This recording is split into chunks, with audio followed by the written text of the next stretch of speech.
Sebelumnya perkenalkan, nama saya Nita Sabrina dari 21 SMP3. Di sini saya akan menjelaskan sedikit mengenai konsep dasar kebijakan pendidikan. Yang pertama, mengenai pengertian dan hakikat kebijakan pendidikan.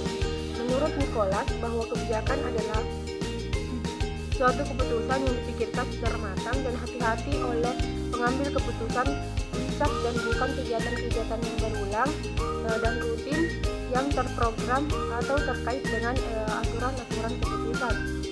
Sedangkan menurut Howe 1984 juga menegaskan sejumlah kebijakan di mana kebijakan ini bisa merujuk pada serangkaian tujuan, rencana atau usaha, program-program, keputusan-keputusan, menghadirkan sejumlah pengaruh serta undang-undang dan peraturan-peraturan.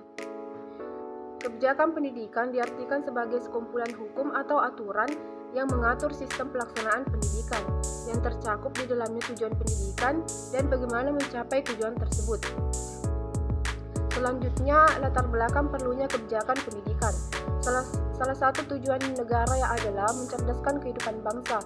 Pendidikan merupakan hak asasi setiap warga negara Indonesia, dan untuk itu setiap warga negara berhak memperoleh pendidikan yang bermutu sesuai dengan minat bakat yang dimiliki tanpa memandang status sosial, status ekonomi, suku, etnis, dan agama dan gender. Yang ketiga, proses kebijakan pendidikan. Kebijakan dapat dilakukan pada setiap fase.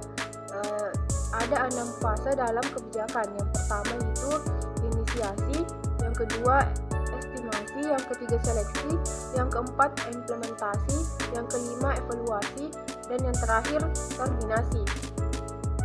Adapun ruang lingkup kegiatan analisis kebijakan pendidikan, yang pertama yaitu mengumpulkan dan data statistik pendidikan, yang kedua pengembangan kurikulum, yang ketiga sistem pengujian, yang keempat penelitian pendidikan dan kebudayaan, yang kelima teknologi komunikasi pendidikan, dan yang terakhir pengembangan analisis kebijakan pendidikan dan kebudayaan. Mungkin hanya itu.